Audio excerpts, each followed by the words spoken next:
નમસ્કાર દર્શક મિત્રો, હું વિવેક કલોલા આપ સર્વેનું YouTube ચેનલમાં હાર્દિક સ્વાગત કરું છું. મિત્રો 120 ગોલ્ડન રૂલ્સ ઓફ ઇંગ્લિશ ગ્રામરની જે આપણી સિરીઝ ચાલી રહી છે તેની અંદર આજે આપણે રૂલ નંબર 94 વિશેની ચર્ચા કરવાના છે.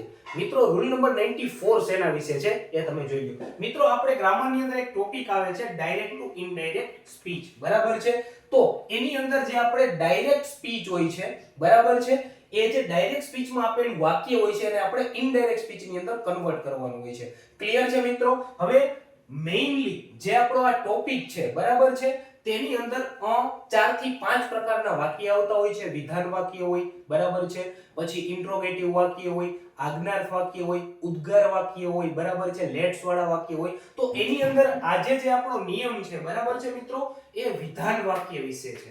શેના વિશે છે મિત્રો? વિધાન વાક્ય વિશે છે, બરાબર છે. હવે એક વસ્તુ છે એ પહેલા સમજી ગયો કે વિધાન વાક્યને ઇંગ્લિશની અંદર આપણે એસરેટિવ સેન્ટેન્સ પણ કહીએ છીએ, બરાબર છે મિત્રો. હવે એક બીજી વસ્તુ કે વિધાન વાક્ય એટલે શું મિત્રો, બરાબર છે.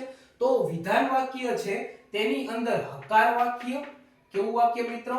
હકાર વાક્ય અને નકાર વાક્ય એટલે કે નેગેટિવ સેન્ટેન્સ, બરાબર, આ બંનેનો સમાવેશ થાય છે, બરાબર છે. એસર્ટિવ સેન્ટેન્સીસ અને નેગેટિવ સેન્ટેન્સીસ આ બંને ભેગા થાય, બરાબર છે, અથવા તો આ બંને છે એને આપણે વિધાન વાક્ય તરીકે ઓળખીએ છીએ. આટલી વસ્તુ ક્લિયર છે મિત્રો? હવે એક બીજી વસ્તુ, બરાબર છે, જોવો જોઈએ કે અહીં આપણે જે તે કરતા હોય છે, અહીં હું તમને જે ડાયરેક્ટ સ્પીચ છે, બરાબર છે, એનું સ્ટ્રક્ચર સમજાવું છું કે પહેલા શું હોય છે મિત્રો? અહીંયા કોઈ પણ કરતા હોય છે, બરાબર છે મિત્રો, અને કરતા પછી અહીંયા શું હોય છે મિત્રો? તો કે આરવી એટલે રિપોર્ટિંગ વર્બ હોય છે. ક્લિયર છે મિત્રો? અને અહીંયા જે વાક્ય આપેલું હોય છે તે ડાયરેક્ટ સ્પીચ નું વાક્ય હોય છે, બરાબર છે મિત્રો. તો આ જે ડાયરેક્ટ સ્પીચ ની અંદર આપેલું વાક્ય છે, બરાબર છે, તેને આપણે ઇનડાયરેક્ટ સ્પીચ ની અંદર કન્વર્ટ કરવાનું હોય છે, બરાબર છે. તો અહીં જે આ રિપોર્ટિંગ વર્બ છે અને જે આ ડાયરેક્ટ સ્પીચ છે, બરાબર, જ્યારે આપણે ઇનડાયરેક્ટ સ્પીચમાં આ વાક્યને કન્વર્ટ કરીએ છીએ ત્યારે આ બંનેને જોડવા માટે અહીં એક કંજક્શન મૂકવામાં આવે છે. તો હવે આપણો નિયમ સમજો. શું છે મિત્રો? તો કે જ્યારે પણ ડાયરેક્ટ સ્પીચમાં આપેલું વાક્ય છે એ વિધાન વાક્ય હોય. શું હોય મિત્રો? ડાયરેક્ટ સ્પીચમાં આપેલું વાક્ય વિધાન વાક્ય હોય, એટલે કરતા રિપોર્ટિંગ વર્બ અને અહીંયા જે વાક્ય આપેલું હોય તે કેવું હોય મિત્રો? વિધાન વાક્ય હોય. કેવું હોય મિત્રો? વિધાન વાક્ય હોય. તો એક વસ્તુ હંમેશા યાદ રાખજો મિત્રો કે જ્યારે પણ ડાયરેક્ટ સ્પીચમાં આપેલું વાક્ય વિધાન વાક્ય હોય ત્યારે સંયોજક તરીકે હંમેશા ધેટ જ આવે છે. શું આવશે મિત્રો? સંયોજક તરીકે હંમેશા ધેટ આવશે. ક્લિયર છે મિત્રો? હવે હું આને તમને એક્ઝામ્પલની મદદથી સમજાવું. નિયમ સમજાઈ ગયો મિત્રો?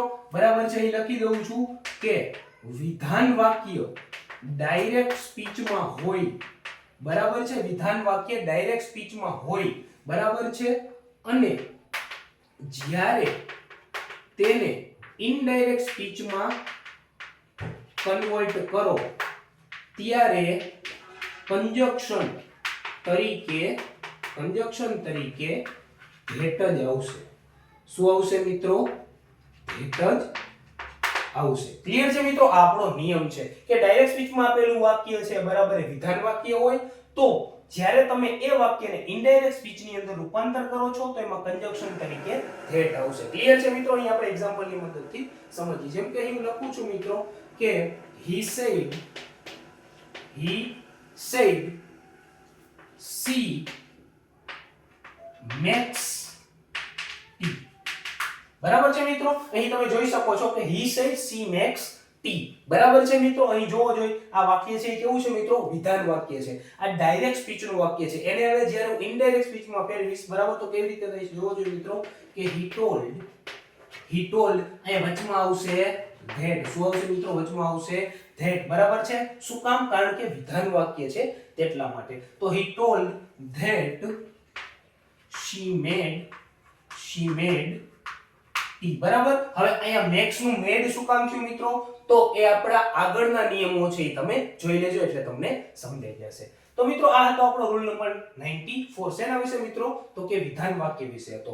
ફરીથી એક વખત તમને રિવિઝન કરાવી દઉં છું મિત્રો કે જ્યારે પણ ડાયરેક્ટ સ્પીચમાં આપેલું વાક્ય વિધાન વાક્ય હોય, બરાબર છે, અને તમારે તેને ઇનડાયરેક્ટ સ્પીચમાં રૂપાંતર કરવાનું હોય ત્યારે કંજક્શન તરીકે હંમેશા તેમાં ધેટ જ આવશે. ક્લિયર છે મિત્રો? જલ્દી જ મળીશું આપણે રૂલ નંબર 95 ની સાથે. ત્યાં સુધી જય હિન્દ, જય Bharat, take care, good bye, thank you so much.